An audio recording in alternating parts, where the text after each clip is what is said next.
Hello, praise the lord. యెషయా గ్రంథము 9వ అధ్యాయము 6వ వచనంలో మన దేవుడైన యేసు ప్రభుకున్న పేర్లన్నిటి గురించి రాయబడి ఉంటుంది. ఆశ్చర్యకరుడు, ఆలోచనకర్త, బలవంతుడైన దేవుడు, నిత్యుడగు తండ్రి, సమాధానకర్తయగు అధిపతి అని. సమాధానకర్త అంటే సమాధానానికి మూలము ఆయన, సమాధానము కలుగజేయవాడు ఆయనే. దేవుడే మనకి సమాధానం అనుగ్రహించువాడు. మనకి సమస్య వచ్చినప్పుడు, ఏది అర్థం కానప్పుడు, మనసంతా కలవరంగా ఉన్నప్పుడు మనలో మనం చింతించకుండా మన సమస్యను వెళ్ళి మనుషులకి చెప్పుకొని మనల్ని ఇంకా తక్కువ చేసుకొని మనుషుల మీద ఆధారపడడం కంటే సమస్తమును ఏలు రాజైన యేసుప్రభు పాదాల దగ్గరికి వెళ్ళడము ఎంతో క్షేమం. మనం ఆయన పాదాల దగ్గరికి వెళ్ళినప్పుడు ఆయన మనకి సమాధానాన్ని ఇస్తాడు. మన సమస్యలలో ఆయన మనకి పరిష్కారాన్ని చూపిస్తాడు, ఆలోచనను అనుగ్రహిస్తాడు. మనం మన సమస్యలను పోరాడలేనప్పుడు ఆయన శక్తిని ఇస్తాడు. ఆయన బలాన్ని బట్టి మనం ఆ సమస్యని జయించగలము. ఎప్పుడు త్రోసివేయక మన ప్రతి సమస్యను విని దేవుడు మనకున్నాడు. నువ్వు ఆయన చెంతకొస్తే ఆయన ఆదరణను పొందుకోగలవు. యేసు ప్రభు మనల్ని అనాథలుగా విడిచిపెట్టడానికి ఇష్టపడలేదు. అందుకని ఆదరణకర్త అయిన పరిశుద్ధాత్మ దేవుని మనకి అనుగ్రహించాడు. దేవుడు కేవలమైన వాక్యం నుండి ఒకసారి ఆదరించడం మాత్రమే కాదు, ప్రతి సమస్యలో పరిశుద్ధాత్మ ప్రేరేపణ వల్ల రాయబడ్డ ప్రతి లేఖనము మనలో నిరీక్షణని, ధైర్యాన్ని, ఆదరణను, సంతోషాన్ని కలుగజేస్తుంది. యోహాను సువార్త 16వ అధ్యాయం 20వ వచనంలో ఇట్లా రాయబడి ఉంటుంది: మీరు దుఃఖింతురు, కానీ మీ దుఃఖము సంతోషమగునని మీతో నిశ్చయముగా చెప్పుచున్నాను. ఇర్మియా గ్రంథము 31వ అధ్యాయము 13వ వచనంలో ఇలా రాయబడి ఉంటుంది: వారి దుఃఖమునకు ప్రతిగా సంతోషం ఇచ్చి వారిని ఆదరించేదను, విచారము కొట్టివేసి నేను వారికి ఆనందము కలుగజేతును.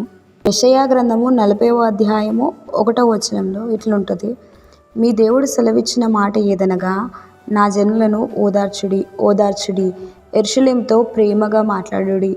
ఆమె యుద్ధకాలము సమాప్తమాయెను, ఆమె దోషరుణము తీర్చబడెను. యెహోవా చేతి వలన ఆమె తమ సమస్త పాపముల నిమిత్తము రెండింతలు పొందనని సమాచారము ఆమెకి ప్రకటించుడి. అట్లనే యెషయా గ్రంథము 60వ అధ్యాయము 20వ వచనంలో ఇట్లుంటుంది: యెహోవాయే నీకు నిత్యమైన వెలుగుగా ఉండును, నీ దుఃఖ దినములు సమాప్తములగును, నీ జనులందరూ నీతిమంతులై ఉందురు.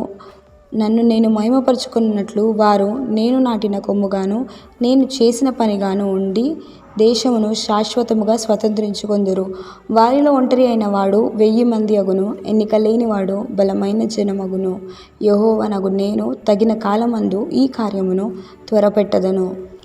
అదే యెషయా గ్రంథంలో 61వ అధ్యాయము 3వ వచనంలో ఇట్లుంటుంది: సీయోనులో దుఃఖించు వారికి ఉల్లాస వస్త్రములు ధరింపజేయుటకును, బూడిదకు ప్రతిగా పూదండను, దుఃఖమునకు ప్రతిగా ఆనంద తైలమును, భారభరితమైన ఆత్మకు ప్రతిగా స్తుతి వస్త్రమును వారికిచ్చుటకు ఆయన నన్ను పంపియున్నాడు.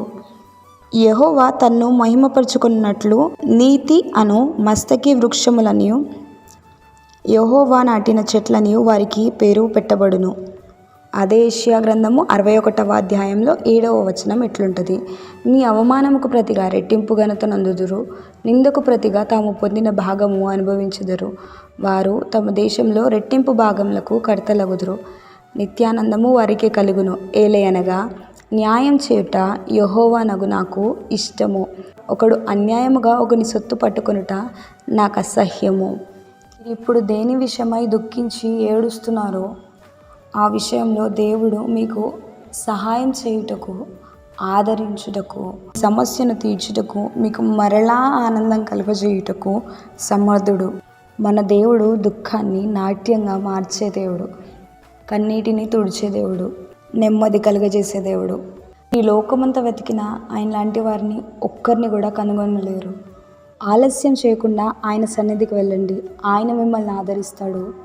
ఆయన మిమ్మల్ని ఆదరించి బలపరిచి సమస్తమును ఎదుర్కొనుటకు సహాయం దయచేసి మీ దుఃఖాన్ని నాట్యంగా మార్చుటకు సమర్థుడు. ఆయనని నమ్మండి, ఆయన చెంతకు చేరండి. హల్లెలూయా.